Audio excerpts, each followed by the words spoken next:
All right, the Alliance. This is season 2 of the upper division of the Western Europe DPC, and I'm going to be reviewing every team's season, regular season, going into the major. Hoping to get through at least the top 6 teams, so the top 6 teams that are staying in the upper division for the Europe West in the next few weeks. Hopefully, all before the major starts. But it does take a little bit of time to do this. Anyways, yeah, jumping into it, we have Alliance, the team that finished first place in the upper division of the Western Europe DPC, going with a 6-1 record, and generally just having a fantastic season.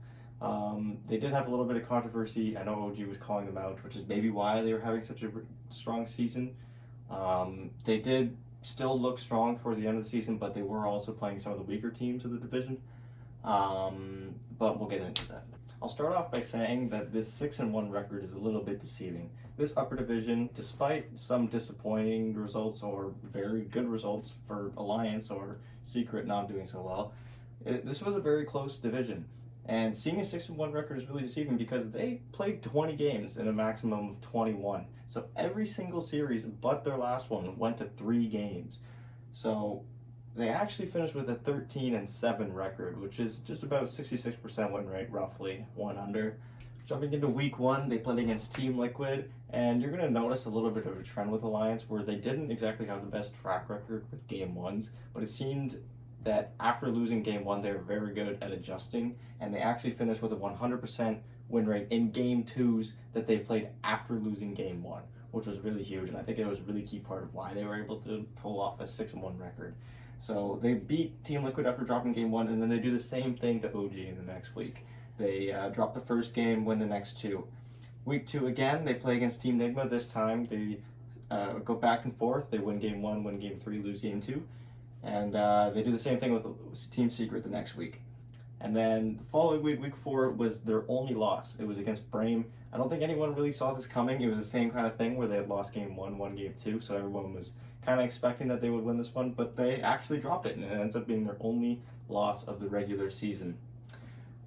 Finishing up with week 5, they didn't play in week 6. Only, I think, 6 teams played in week 6. So they played in week 5, they played Tundra, they dropped game 1, win game 2 and 3, as per usual. And then their last series, they played against Hellbear Smashers, and this is the only series they played in the entire season that was only 2 games.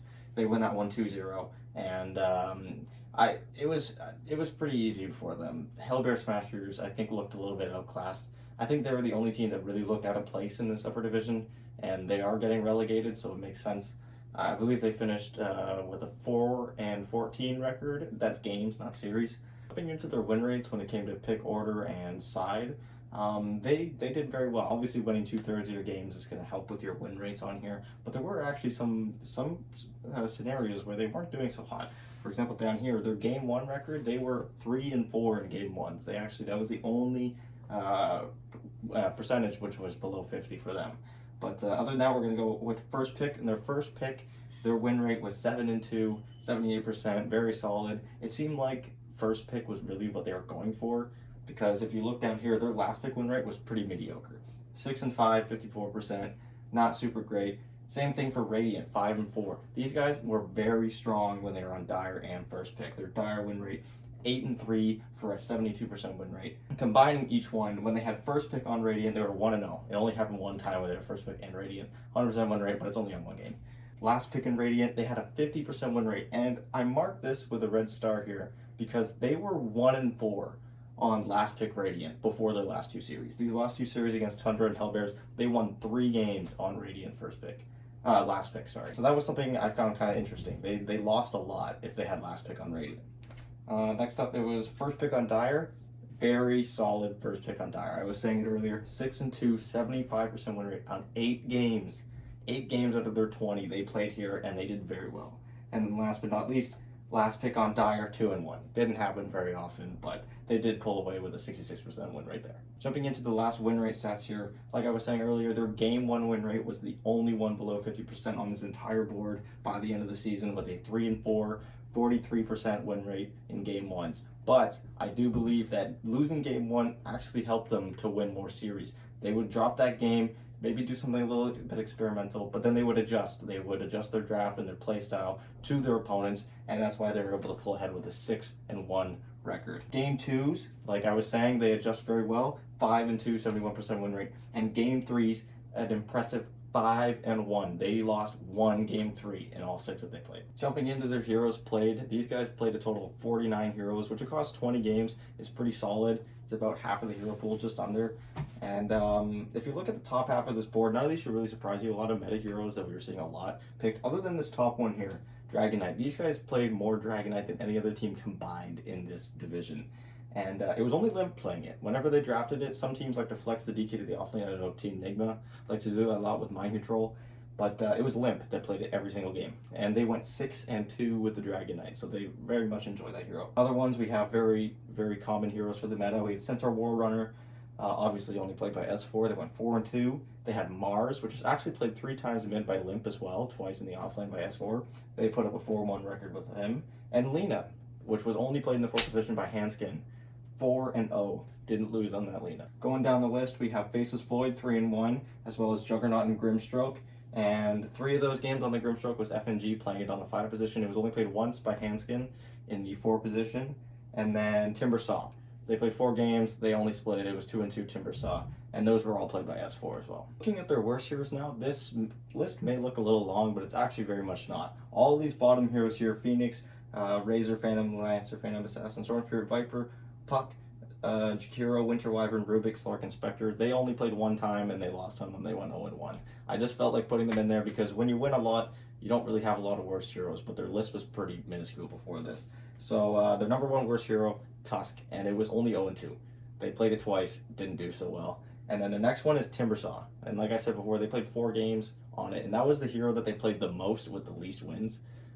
They had 4 games on it, 2 of them were losses. They still split it, so it's not bad, but when you win this much, you got to be a little bit nitpicky. Now looking at individual players, on the 1 position, we had Nico Baby. He played 11 different heroes. His most notable and highest win rate heroes were Faceless Void, 3-1, Juggernaut, 2-2, and Lifestealer, Wraith King, and Morphling all going 2-0. His average net worth was 23.1k, average GPM and XPM 671 and 740, and his average KDA was 7.47, the highest of any player in this division during this season. Next up, we have Limp. He played a total of 8 heroes. He played the least amount of different heroes on the entire team, but still played 8, which is a pretty solid amount for 20 games. But like I said, he was the only one that played Dragon Knight, and he puts up a 6-2 record with him. Tiny, best Tiny player in the world in my opinion. He puts up a 2-1 record. That 1 loss was the team secret, and then a 2-1 record on Mars. His average net worth was 15.9k. You can see that's a huge difference between him and Nico Baby. These guys love to prioritize Nico Baby's farm. They know that this guy can carry, and it paid off. They put up a 6-1 record. Average GPM and XPM 484 and 617, and average KDA 6.03. Very solid season for Limp. Looking forward to seeing him play in the major. Next up, we have S4. He played a total of 9 different heroes, so only 1 more than Limp. He went, his most notable heroes were Centaur, 4-2, Timbersaw, 2-2, and then Necrophos, 2-1. His average net worth was 14.6, very close to Limp. These guys almost balance their net worths with each other. They don't really prioritize one or the other. I think it's very situational, but in the end, Limp had a higher average. Average GPM and XPM 449, 565, and then average KDA 3.44. Very solid season for S4. Again, he wasn't really playing any of these flashy heroes. He played Timbersaw, but he wasn't doing so well on it. They just really liked putting him on his Centaur. Now for the supports. We have Handskin. He also played 9 different heroes. His most notable, Lena. Like I said earlier, perfect 4-0. And then he had Lion, 2-1, and same thing for Shadow Demon, 2-1. Average net worth 10.3k. Average GPM XPM was 314, 464, and average KDA 2.8. Last but not least, we have FNG, who actually played the most different heroes on anyone on the team during this season. He played most notable heroes, Snapfire 3-1, Grimstroke 2-1, and Warlock 2-0. And I think the 12 heroes played and him having the most different heroes is not really a coincidence. This patch has had a lot of teams just saving their 5 position for very late. We're seeing a lot of flex Grimstroke and Snapfire that can be played 4 or 5, And then if they feel like they want to play a 5 position that maybe suits the game a little bit better, it's very nice. Especially with the very small hero pool for the offlane right now, you typically want to wait and see what the enemy's offlaner is, and then you can pick a support to just absolutely ruin his lane. So not much of a surprise coming out from that. His average net worth is 8.9k, GPM and XPM 309, 417, and KDA 2.73. Now we finally have the team stats. They had a team average of 72.8k net worth, 2.2k GPM, 2.8k XPM, and 3.85 KDA. Notably, the only team with a higher KDA than Alliance this season was Team Secret, and it's kind of funny because they had a pretty mediocre season compared to these guys. But then again, 6-1 record a little bit deceiving. They did lose 7 games, which is an average of 1 game per series. So, and then finally, their average game length was 40 minutes 22 seconds. Overall, going to the major, these guys did secure themselves an upper bracket position in the major. I look forward to seeing if there's, well, first of all, if there's going to be a patch before then. I believe the major starts in about 2 weeks, so they do have some time for some patches and maybe some hero changes, but I do think that their most notable heroes, DK, number 1, is going to be super prominent in the next major. Because we haven't really seen DK. These guys were the only team that was really playing it, so it'll be interesting to see if that's just a meta thing that they think it fits very well, or if it's just a strong hero. So we'll see if any patches come out regarding DK will change that. Another thing, Lena.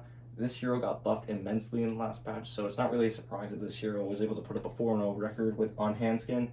And then, yes, most notably, their last pick Radiant win rate being 1-4. By the time they were done week 4.